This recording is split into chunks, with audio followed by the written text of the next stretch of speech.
Na entrevista do dia com Maria Lídia Flandoli, o impacto das decisões judiciais em ano eleitoral.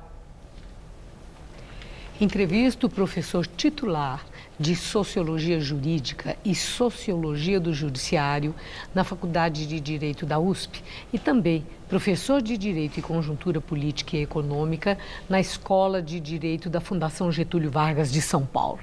Muito obrigada, professor, por estar conosco numa época de tanta incerteza e muitas dúvidas. E dúvidas até por uma falta de entendimento, de conhecimento, né, das exigências e limites legais. Começando, o PT oficializa amanhã. Deve oficializar amanhã a candidatura de Lula. Então, eu queria começar a perguntar, Lula pode fazer campanha e pode até ser eleito se ele continuar preso? Bom, são duas coisas. A primeira questão é a convenção lançá-lo como presidente e logo em seguida nós teremos a questão de dois processos. O processo dele eleitoral na Justiça Eleitoral e o processo criminal no Supremo Tribunal Federal, porque foi feito por parte dos advogados um recurso pedindo a liberdade dele. Nesse jogo político, a estratégia do PT é levar o Lula o mais possível próximo da eleição preso, pedindo recurso com a narrativa da vitimização. Ao mesmo tempo, nós percebemos que dentro do Supremo Tribunal Federal, o ministro Fachin aproveitou o pedido de julgamento do recurso da liberdade e colocou a questão da elegibilidade do Lula. E é uma tentativa, segundo a gente percebe, de antecipar qualquer discussão do Tribunal Superior Eleitoral para não tumultuar, digamos assim, a tramitação dos diferentes julgamentos, porque no fundo está tudo parado dependendo exatamente da posição. E o Supremo tem essa prerrogativa? O ministro tem essa prerrogativa e essa discussão poderia ir para a turma, para a segunda turma.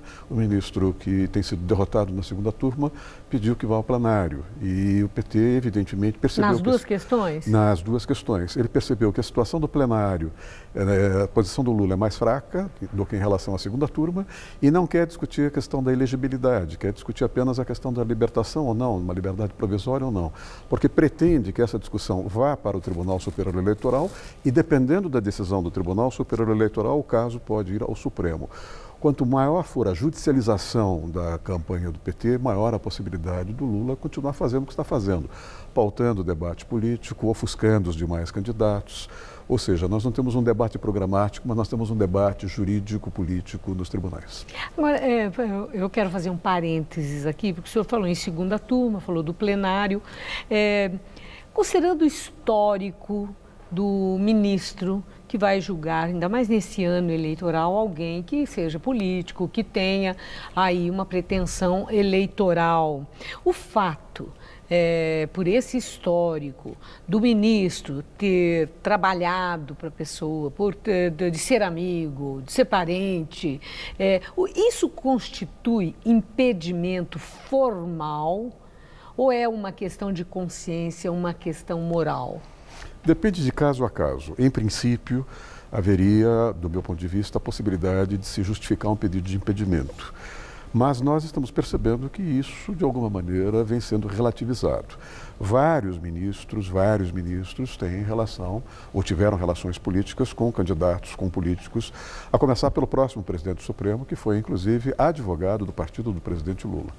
Mas, ao mesmo tempo, nós também podemos olhar lá para trás e perceber que há pessoas que advogaram para o presidente Fernando Henrique e foram indicados pelo Fernando Henrique e julgaram casos no governo Fernando Henrique. Aliás, parece até que indicam, né, para ter uma proteção quando houver um julgamento. Em né? princípio... Desconfia-se muito disso. Em princípio, é isso que se busca.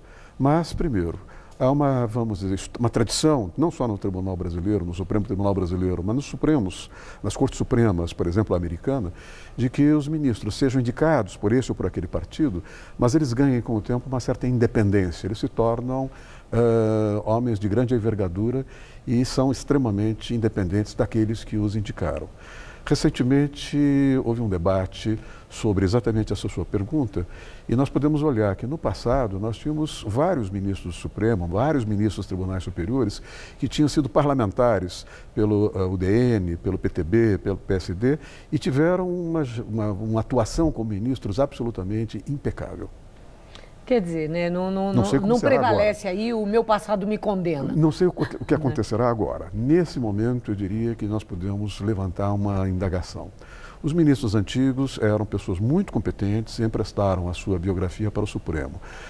Os atuais ministros já não têm a mesma envergadura daqueles anteriores. Do ponto de vista do douto saber? Do ponto de vista do douto saber, do conhecimento técnico.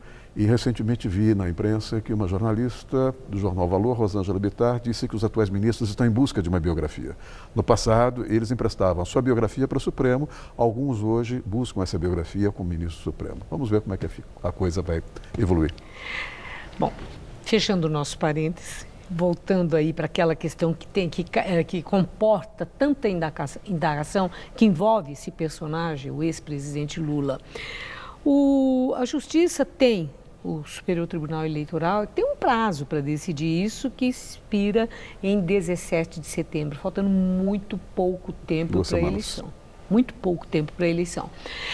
E ainda cabe recurso, se eventualmente o registro não for aceito da candidatura. Então, aí entra a pergunta: se eventualmente o Tribunal Eleitoral, Superior Eleitoral não aceitar o registro da candidatura de Lula, entrando com recurso, ele continua candidato e pode, no dia da eleição, concorrer naturalmente? Não sei se pode concorrer no dia da eleição, mas em tese continua candidato. E é exatamente isto que o ministro Fachin tentou evitar, ou está tentando evitar, quando disse que o processo eleitoral tem de ser claro, tem de ser limpo de manhas judiciais, de artimanhas judiciais, e aí então acenou com a possibilidade de discutir.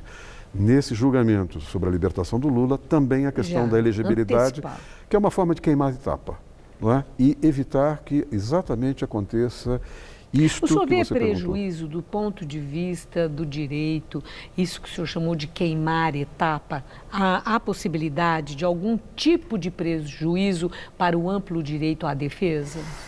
Do ponto de vista técnico-formal, sim. Do ponto de vista político, não. Traduzindo, o que é que eu quero dizer? É o que me foi dito por um ministro do Supremo em conversa informal. Dependendo das circunstâncias, a campanha será muito curta, será muito intensa, mas ela será muito curta, dependendo da maneira como o Judiciário reagir aos recursos dos advogados de defesa do Lula, tanto na Justiça Criminal e no Supremo, quanto na Justiça Eleitoral. Isso, de alguma forma, desequilibra o jogo, isso torna um candidato quase acima da própria instituição. E aí se cria uma situação de fato que vai ser muito difícil de ser resolvida mais à frente, caso ele seja votado.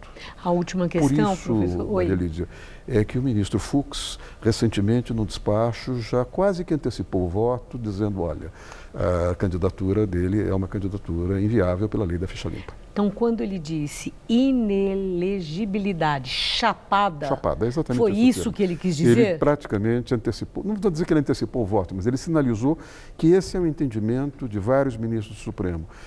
Se anteciparem, queimarem essa etapa, já que, do ponto de vista da ficha limpa, o presidente Lula não preenche os requisitos, de alguma maneira isso alivia as pressões, isso, vamos dizer, distensiona uma crise institucional.